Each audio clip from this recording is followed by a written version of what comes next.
आज थोड़ी देर पहले स्मृति ईरानी जी, केंद्रीय मंत्री स्मृति ईरानी जी ने दिल्ली नगर निगम के चुनाव रुकवाए जाने को लेकर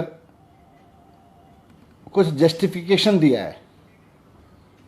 केंद्रीय मंत्री स्मृति ईरानी जी ने दिल्ली नगर निगम के चुनाव रुकवाए जाने को लेकर कुछ जस्टिफिकेशन दिए हैं। उन्होंने बहाने लिए हैं कि दिल्ली सरकार नगर निगम को पैसा नहीं देती, इसलिए नगर निगम के चुनाव रुकवा दिए। ये तो मजाक है। मतलब दिल्ली सरकार पैसा नहीं देती इसलिए आप नगर निगम का चुनाव, पहली बात तो ये झूठ है। दिल्ली सरकार तो पूरा पैसा देती है। नगर निगम में इतना भ्रष्टाचार कर रखा है बीजेपी ने, जिसकी वजह से नगर निगम के पास पैसा नहीं है। ये स्वीकार करना पड़ेगा आपको। दूसरी बात, ये बचकाना बहाना है कि दिल्ली सरकार पैसा नहीं देती इसलिए हम नगर निगम के चुनाव रुकवा दे रहे हैं। ये क्या मजाक है। मैं केंद्रीय मंत्री माननीय स्मृति ईरानी जी से 3 चीजें कहना चाहता हूं। उन्होंने जस्टिफाई किया है कि चुनाव रुकवा के बीजेपी ने सही किया है, एमसीडी का चुनाव रुकवा के बीजेपी ने सही किया है। पहली बात तो मैं उनसे कहना चाहता हूं कि मैडम, ये कांग्रेसियों की तरह रोना बंद करो। जब देखो हाय रे, मर गए रे, पिट गए रे, सरकार ने पैसा नहीं दिया रे, ये तो कांग्रेसियों की आदत है। आप कांग्रेसियों की तरह रोने लगे। कांग्रेसियों की तरह रोना बंद करो और हिम्मत से नगर निगम चलाओ जितने दिन आपके पास में बचे हैं।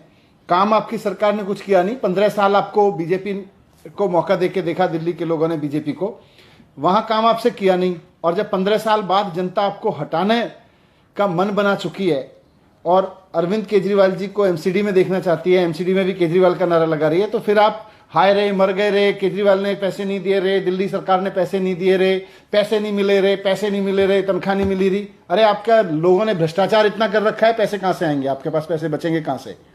तो पहली बात तो मैं आपको यही कहना चाहता हूं कि कांग्रेसियों की तरह रोना बंद कीजिए मैडम।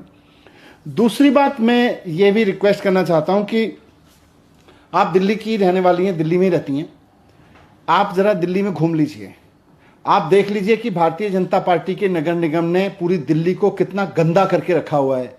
हर गली कूचे को कितना गंदगी फैला के रखा हुआ है, कितना कूड़ा फैला के रखा हुआ है आपके नगर निगम ने।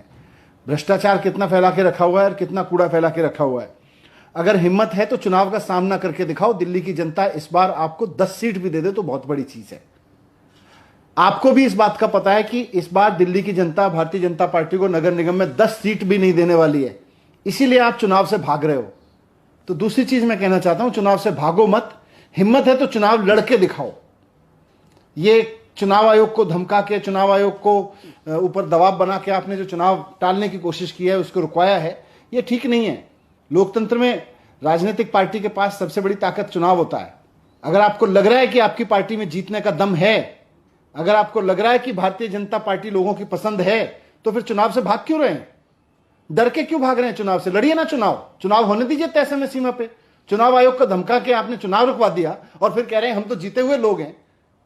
आप डरे हुए लोग हैं, आप भागे हुए लोग हैं, आप चुनाव से भाग रहे हैं। दूसरी चीज ये, और तीसरी और इंपॉर्टेंट चीज, आज देश को यह पता चलना चाहिए कि आखिरकार भारतीय जनता पार्टी ने और केंद्र सरकार ने दिल्ली के चुनाव आयोग को आखिर क्या धमकी दी है। सीबीआई की धमकी दी है कि चुनाव रोक दो, नहीं तो सीबीआई छोड़ देंगे आपके ऊपर।